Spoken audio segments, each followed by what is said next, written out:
नमस्कार दोस्तों, स्वागत है नई वीडियो में। दोस्तों आज की वीडियो में हम लोग स्ट्रेस मैनेजमेंट का जो हम लोग का चल रहा है उसका कुछ क्वेश्चन देखेंगे। ठीक है, ये क्वेश्चन है दोस्तों कि तनाव उत्पन्न करने वाली स्थितियों एवं जोखिमों का वर्णन कीजिए। इससे पहले देखिए दोस्तों, हमने जो है स्ट्रेस मैनेजमेंट का बहुत सारे क्वेश्चन देख लिए हैं, तो आप जो है उसे ज़रूर से ज़रूर देख लीजिएगा। प्लेलिस्ट बना दिया गया है। ठीक है, तो चलिए आंसर को हम लोग समझने का प्रयास करेंगे। तो आंसर है कि तनाव, जिसको स्ट्रेस भी बोलते हैं, ठीक है, ये उत्पन्न करने की स्थिति जिसको हम लोग बोलते हैं तनाव कारक, स्ट्रेसर, यानी तनाव जो स्थिति, तनाव उत्पन्न करने की जो स्थिति होती है, जो परिस्थिति होती है, उसको बोलते हैं तनाव कारक दोस्तों। ठीक है, विभिन्न प्रकार के कारक हो सकती है, बहुत सारा कारण हो सकता है, बहुत सारा कारक हो सकता है, बहुत सारा, जैसे कि मान लीजिए किसी के जीवन में बड़े बदलाव से लेके कोई हो रहा रोजमर्रा के छोटे मोटे दबाव या भी किसी तरह सा भी कुछ होता है, तो वो हम लोग का जो है स्ट्रेस में बदल जाता है और हम लोग के अंदर टेंशन, स्ट्रेस आ जाता है। तो ये है स्ट्रेस। अब इसका एक एक करके हम लोग देखेंगे कि आखिर तनाव उत्पन्न करने की प्रमुख स्थिति क्या है। फिर हम लोग धीरे धीरे करके सब चीज़ देखेंगे, इसका जोखिम वगैरह भी देखेंगे दोस्तों। तो हो जाता है कि कार्य संबंधी तनाव। पहला हो गया कार्य संबंधी तनाव, यानी कि कोई भी काम से रिलेटेड जो तनाव होता है वो। ठीक है, काम का अत्यधिक दबाव, नौकरी की असुरक्षा और सहकर्मियों या बॉस के साथ मतभेद प्रमुख कारण है इसका। मान लीजिए आप ऑफिस वगैरह में काम कर रहे हैं, ठीक है, तो कई बार क्या होता है, काम वगैरह का बहुत ज़्यादा दबाव रहता है, नौकरी की असुरक्षा रहता है, मतलब नौकरी छूट जाने का भी डर रहता है, ये भी ऐसा काम रहता है।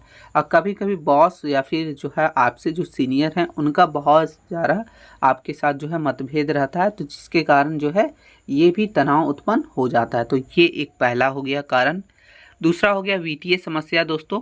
वित्तीय समस्या यानी कि पैसे की कमी, कर्ज या नौकरी छूटना, ये सब के कारण भी जो है बहुत ज़्यादा तनाव पैदा हो सकती है। तो ये भी वन ऑफ द मतलब बहुत ही खतरनाक समस्या में से एक है। अब हम लोग तीसरा समस्या देखेंगे। तीसरा समस्या है स्वास्थ्य संबंधी समस्या। जैसे मान लीजिए आपका शरीर में कोई स्वास्थ्य संबंधी समस्या हो गया, जैसे शारीरिक दर्द है, चोट लगा या फिर किसी भी प्रकार का अन्य स्वास्थ्य समस्या है, तो वो एक कारण बन सकता है तनाव का, है ना। तो ये भी एक आपका बहुत बड़ा कारण है। आगे देखेंगे, चौथा है दोस्तों, बोला कि पारिवारिक और सामाजिक संघर्ष, यानी परिवार के सदस्यों के बीच मतभेद, यानी आपस में जो है देखिए भाई भाई या फिर पिता, मतलब जो भी हो आपस में बच्चक वगैरह या फिर थोड़ी बड़ी मतभेद होती है, तो उसके कारण भी जो है स्ट्रेस पैदा होता है। फिर हो गया विवाह, रिश्ते में की समस्या, सामाजिक समर्थन, ये सभी कारण से जो है तनाव बढ़ती है। तो ये एक जरूरी समस्या में से एक है। आगे पांचवा दोस्तों, दुखद अनुभव। दुखद अनुभव किसी परिजन, यानी जो आपके नज़दीकी हैं, उनका मृत्यु हो जाना या फिर किसी भी कोई एक्सीडेंट वगैरह, कोई गंभीर एक्सीडेंट वगैरह हो जाना, तो उससे भी तनाव जो है उत्पन्न हो जाता है। तो ये भी एक बहुत बड़ी समस्या में से एक है मित्रों। ठीक है, अब हम लोग देखिए आगे चलते हैं। आगे है छठा, बोल रहा है कि व्यक्तिगत और भावनात्मक कारण। जैसे मान लीजिए भय हो गया, चिंता हो गया, मतलब आधी अधूरी नींद लेने के बाद भी आपको देखिएगा सर दर्द करता है, तनाव उत्पन्न होता है, खुद को कमज़ोर महसूस करना, ये सब के कारण भी जो है तनाव उत्पन्न हो सकते हैं, हो जाते हैं। तो ये एक हम लोग का छठा कारण था। आगे सातवां दोस्तों बोल रहा है व्यक्तिगत विश्वास, यानी किसी पर आप विश्वास किए, विश्वास तोड़ दिया, धार्मिक, राजनीतिक मान्यता, ये सब चीज़ के टकराव के कारण भी जो है पैदा हो जाता है तनाव। खासकर जब आप अपने मान्यताओं के बीच फंस जाते हैं, यानी कुछ बोलते हैं और वो नहीं निभा पाते हैं, तब और भी ज़्यादा फंस जाते हैं। तो ये आपका सातवां नंबर है। आगे आठवां दोस्तों बोला है कि पर्यावरणीय कारक, बाहरी कारक जैसे कि शोरगुल, भीड़ भाड़ या उच्च तापमान भी जो है तनाव बढ़ा सकते हैं। जैसे मान लीजिए आप कहीं जा रहे हैं, ठीक है, बहुत ज़्यादा वहाँ शोर वगैरह हो रहा हो, तो उससे भी तनाव, भीड़ भाड़ जगह है तो वहाँ से भी तनाव वगैरह पैदा हो जाता है। कई बार देखिएगा धूप बहुत ज़रूरत से भी ज़्यादा है, तो उससे भी जो है आपका तनाव बढ़ जाता है। ठीक है दोस्तों, तो ये है। आगे नौवां है दोस्तों, बोल रहा है कि जीवन की बड़ी घटनाएं, बच्चों के लिए नए दोस्त बनाना।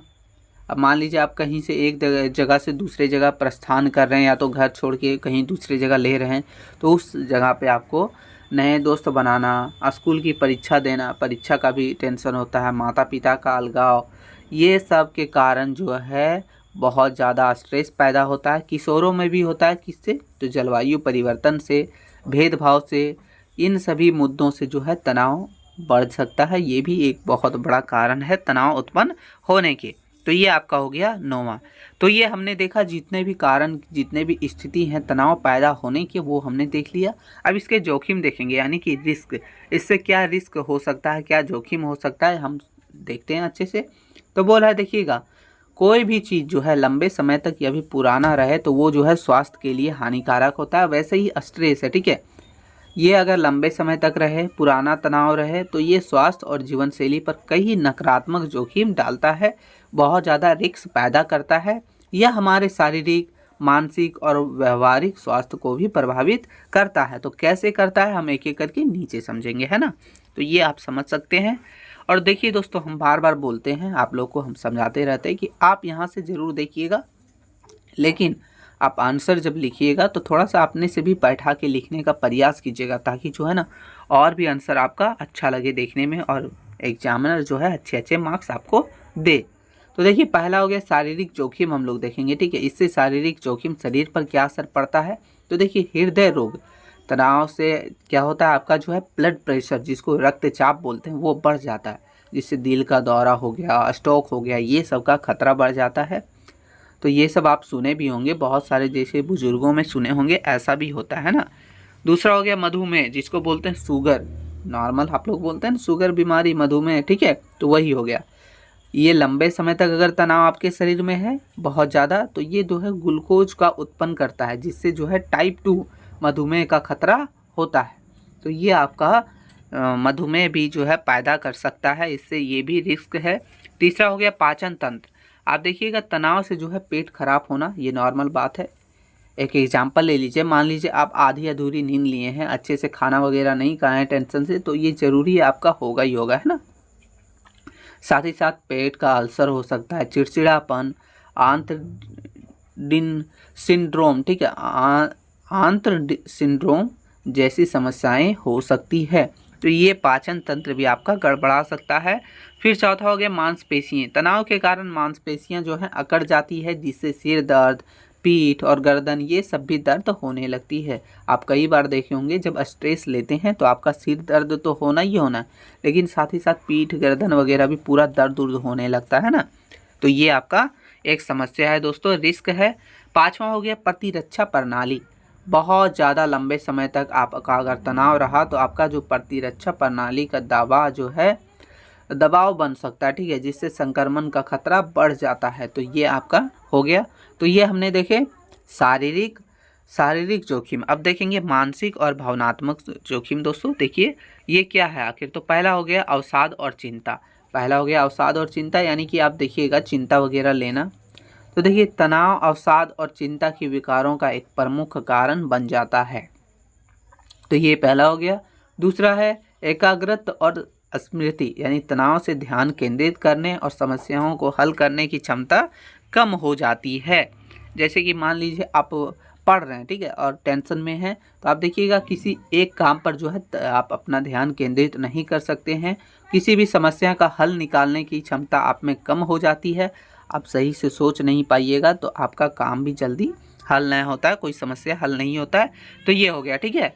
तीसरा है दोस्तों हम लोग का कि थकावट। देखिएगा, आप तनाव अगर अक्सर क्या होता है, इससे थकावट बहुत ज़्यादा हो जाती है, जिससे शारीरिक और मानसिक थकावट का कारण बनता रहता है।